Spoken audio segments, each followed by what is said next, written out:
Run it back, Philly. No frauds, no fanboys, no intros. I don't know how possible it is for Damian Lillard to end up in Boston, but, because he's convinced on Miami, he wants Miami. They're at a standstill right now. But if Jason Tatum can convince him, hey, bro, listen, all right, you might not want to live in the city of Boston. It's fine. You can live in Miami, just fly to practice, whatever it is. If you join me in Boston, we are winning a championship. And the Celtics offered Jaylen Brown and some other Malcolm Brogdon, maybe something that there's going to have to be like salary matching things and stuff like that. But I think if Dame would accept Boston as an option, the Boston Celtics would have one of the best offers for Damian Lillard. And if that would happen, the Sixers sat around and now the Celtics are the clear championship favorites and we're punting anyway. What do you think the possibilities are of Dame landing in Boston? I don't think there's a possibility. I think he'll end up in Miami, so that will boost the Miami Heat, who just were in the NBA Finals. Boston got better by adding Porzingis. Milwaukee brought all their core back, and they added Malik Beasley on a minimum. These other teams are getting better. The Sixers are kind of just in a standstill. So the Damian Lillard thing, how does he end up in Miami? Because they're at a standstill right now because Portland waited too long. This is what happens when you wait too long. This is come back to this in a couple years, exactly what the Sixers are going to do with Joel Embiid. They're going to wait too long. They waited too long with Iverson. Every franchise waits too long. Owners don't want to sell their ticket seller. They don't want to trade away their ticket seller. That's the end of the day. That's what it is. Portland rode, Damian Lillard as long as they could to keep the interest in the Portland Trailblazers. Let's be honest. So they wait too long. Now he requests a trade. They expect to get a haul. If Rudy Gobert went for 5 first-round picks, they're sitting there saying, we better get 3 young players and 9 first-round draft picks for Damian Lillard. And they're getting offered Tyler Hero and 2 firsts. They're not getting they're saying no. They're straight up saying no to that. And now he has to send his agent out there saying, like, tell everyone else don't trade for me. I want to go to Miami, and they're in a battle, but the front office is like, we're not taking Tyler Hero and 2 firsts for Damian freaking Lillard, dude. So what do? How does he even end up in Miami? It doesn't make any sense to me. Who budgeted?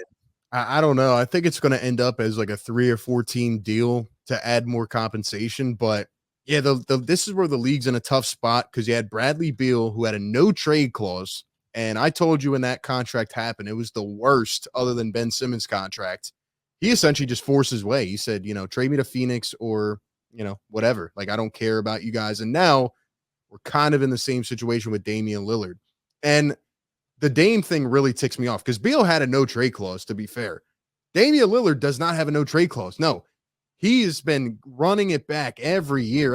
Yes, we're going to build around me. I mean, the Blazers signed Jeremy Grant to a 5-year, $160 million deal the night before.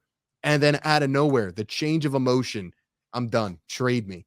Now they have a contract they don't want. They have a nice young core, but like you said, they're trying to get a haul of assets, and Dame just doesn't really care.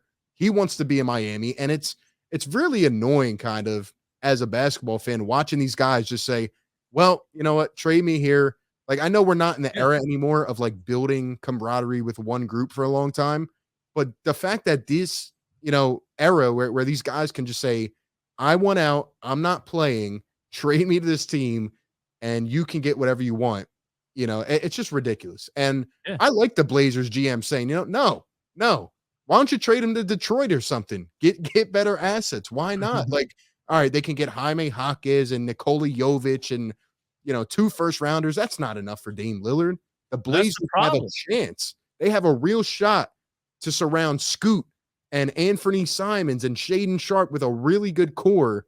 And just because you want to go to Miami, now that you don't want to run from the grind, doesn't mean anything, man. Like, they don't have to trade you, and I wouldn't until I get what I want. Well, yeah, but that's what's wrong with the NBA right now because this player is sending his agent out there to tell other teams, don't trade for him because he doesn't want to play for you. Right. And the NBA has to figure out a way to make this player play for whatever team he plays for. That's how parity happens in a sports league. That's how teams like the Portland Trailblazers or the Oklahoma City Thunder or whoever else that doesn't have a major market is able to get talent to stay competitive. Otherwise, you just have the Yankees and the Red Sox every year. You know what I mean? It's not good for the league for these players to just be like, you know what, I want to go to Miami, trade me to Miami. I'm not going to play for Boston. I'm not going to play for whoever else you send me to. So send me where I want, because you just have a couple major markets to keep getting all the good players, and it's bad for the league. How does the league figure out how to get these players to buy in to a team that they're traded to keep like parity in the NBA? You know what I mean? There's got to be something in the contract. Like, look, your last year is $68 million. If you refuse to play for the team you get traded to, you don't get your money. How about that? You have to play to get the money that was on the contract that you signed, that you said you were going to play to get the money. Exactly. I thought Ben Simmons ended this. Yeah, now I thought so too. And then based on the new CBA, if you really like start to look deep into it, I think what we're going to see is more homegrown super teams. I don't think we're going to see a lot of like, three big man, super teams down the road, which is why I'm kind of confused that the Phoenix Suns are going all in like they are. I don't know if you know this, but the Phoenix Suns don't own a draft pick until the next decade. They don't own a draft pick till 2030. So if it doesn't work out, and in a couple years, they're going to be very much above the tax, and they have no future. So I don't understand why they did that. Kevin Durant effect, man. They traded one of their best young 3-and-D players who, right.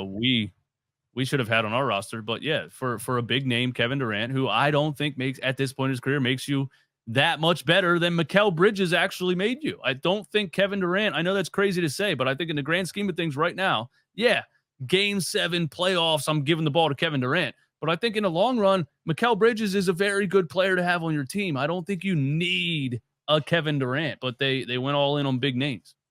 Yeah, and they have Kevin Durant. They still have Ayton on the roster. Then they go get Bradley Beal. And on the first day of free agency, they had to surround that core with, 6 vet minimum players. Like, just guys that, would barely scratch an NBA bench. So it's going to be very interesting. I can't wait to watch the Phoenix Suns, man. That's going to be amazing, dude. Watch Bradley Beal and Kevin Durant just fight over the ball and them just not even have it. Like, there's only one ball. And if one of them goes down, then you don't really have much looking forward to. But I just think, the way that they fix it is, like you said, they have to really like kind of hammer down on these contracts, which they kind of have, but not enough. But yeah, if Dame doesn't want to go to Detroit or San Antonio, they can't trade for him because he's not going to play.